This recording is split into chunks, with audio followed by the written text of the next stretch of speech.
Ménard. Je suis conseillère municipale à la municipalité de Saint-Magloire. Parfait. Donc, on est ici aujourd'hui à la municipalité de Saint-Magloire pour la fête du Québec. Qu'est-ce qui se passe en cette belle journée? En fait, c'est une fête familiale organisée par le Comité du patrimoine, la Société du patrimoine de Saint-Magloire. On a un marché aux puces, des jeux gonflables, du maquillage, il va y avoir un dîner communautaire, il va y avoir aussi un discours patriotique fait par le président du Comité du patrimoine. Donc, on invite les villageois à venir fêter avec nous, il va y avoir de la musique aussi.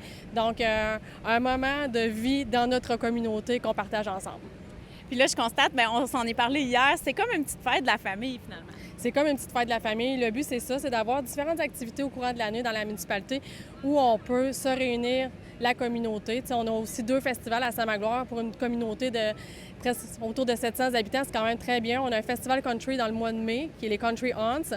Puis on a aussi un festival à la fête du travail, qui est le festival de la vache qui, donc le Saint-Magfest. On vous laisse deviner qu'est-ce qu'elle fait. Donc on a un concours bien amusant avec aussi des courses de voitures. Donc 2 festivals, puis des festivités ça et là qu'on fait durant l'été ici à Saint-Magloire. Est-ce que vous sentez que c'est difficile d'avoir la participation des citoyens ou ça va quand même, ça participe à fond? Franchement, ça participe quand même bien. On a une belle gang de bénévoles de différents comités qui organisent des activités.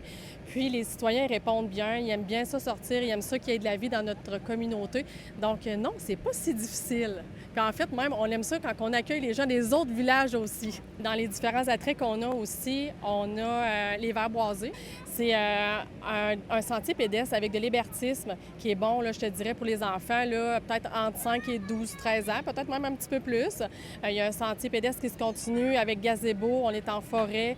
C'est deux types de longueur de sentier. Donc, on peut marcher, on peut profiter de la vue, profiter des hauteurs. Aussi, dans la municipalité, on a le sentier des Etchemins, le sentier des Etchemins qui passe par le Mont-Bonnet, entre autres. Puis, il y a un développement de sentier qui est en train de se faire aussi là, via Sainte-Sabine et Saint-Luc, puis le parc régional Massif du Sud. Donc ça, c'est un beau projet que la municipalité développe depuis quelques années. On a aussi une toute nouvelle boulangerie qui a ouvert ses portes en mars. Donc, c'est vraiment un joyau. On a une boulangère qui est originaire de l'Ukraine.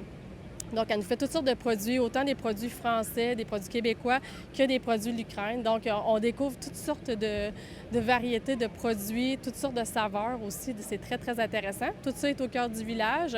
Puis, on a l'épicerie-boucherie J.L. Asselin, qui est aussi un commerce qu'on apprécie beaucoup. Hein? Notre boucher qui fait une variété de saucisses incroyables. Je peux dire peut-être une 50aine de saucisses différentes. On a des commandes là, qui viennent d'un peu partout. De Daniel gère ça de main de maître aussi avec une petite SAQ là-dedans. Donc, c'est vraiment une belle petite épicerie de village là, qui se développe et qui nous offre des produits de qualité. Donc, on est bien fiers de tout ça.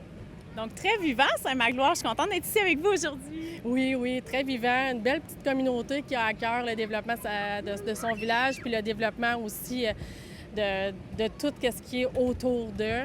On aime ça accueillir les nouvelles personnes. Donc, vous êtes toutes les bienvenues.